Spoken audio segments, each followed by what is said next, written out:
I will show you some sandals made out of pure gold. So the king wore his shoes out of gold that time. Yeah, we have many sandals of Tutankhamun.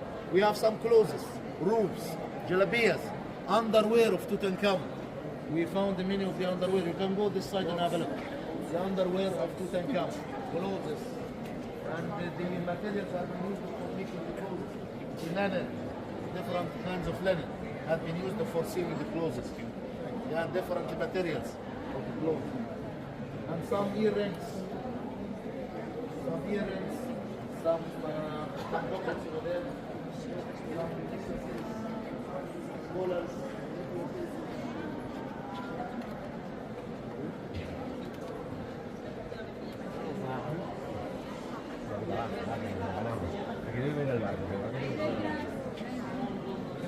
¿Has visto este? ¿Has visto este collar de águila?